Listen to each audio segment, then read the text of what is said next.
একসাথে আজকে এই গানটা বেশ কয়েকবার গাইতে হবে। কোনটা? পাগলা তিতা মেয়েরা বোঝে না, পাগলারে জিলাপি দিও না। আজকের পাগলা কে? আমাদের ইরান। আর জিলাপি কারে দিবে? আমাদের আরব রাষ্ট্রগুলোরে।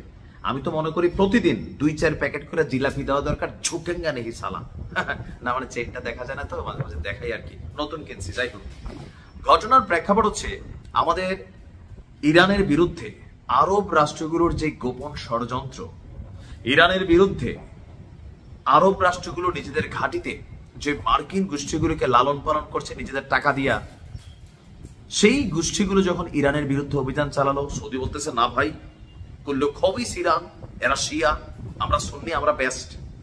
এই জন্য সারা পৃথিবীর সবচেয়ে বেশি সিনেমা হল সৌদিতে, নাকি?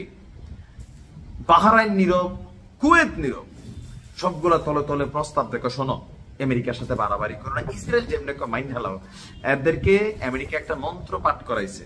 কোন মন্ত্র?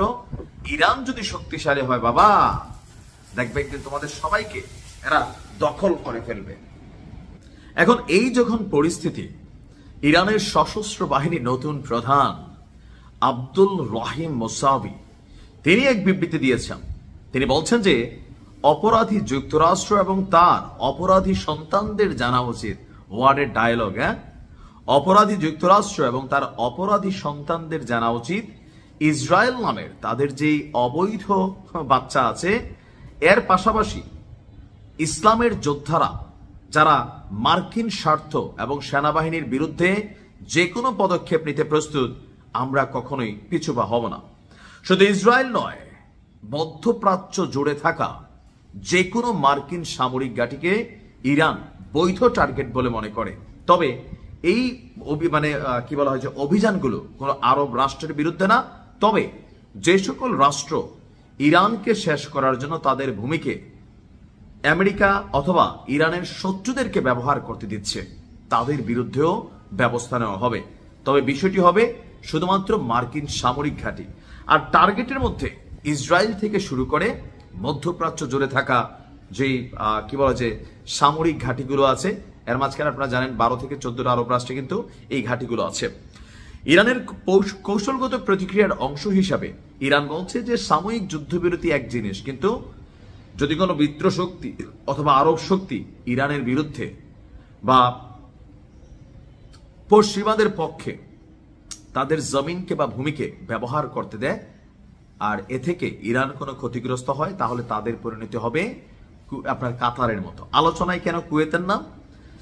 বলছে যে কুয়েতে আপনার মার্কিন যুক্তরাষ্ট্রের যে ঘাঁটি আছে, সেই ঘাঁটি থেকে পরবর্তী কোন একটা হামলা চালানোর পরিকল্পনা বা ফন্দি আসছে আমেরিকা। আমেরিকার যখন এই সকল অ্যাক্টিভিটিস চলতেছে, ইরানের কাছে গোয়েন্দা তথ্য আছে। তো ইরান হুঁশিয়ারি বার্তা দিচ্ছে যে এরকম ঘটনা যদি কারুর ভূমি থেকে আবার হয়, তাহলে তাদের ভূমিতে থাকা পশ্চিমাদের সেই ঘাঁটিকে ইরান উড়িয়ে দেবে। এখন কুয়েতে যদি কোনো রকম চক্রান্ত হয়ে থাকে বা আমেরিকা যদি কোনো একটা পরিকল্পনা করা থাকে যেটা কুয়েত থেকে বাস্তবায়ন করবে, কুয়েতের উচিত কাতারের পরিণতি দেখে শিক্ষা নেওয়া এবং কি আমেরিকাকে এই ধরনের কোন রকম ভূমিকায় যেতে না দেওয়া, বাধা দেওয়া। আর এরপরে যদি ব্যবহার করতে দেয়, আমি মনে করবো ইরান যদি কোনো ফান্ড কালেকশন করে, আমি ভাই গরিব মানুষ, 2-5 হাজার আমিও দেব ইনশাল্লাহ।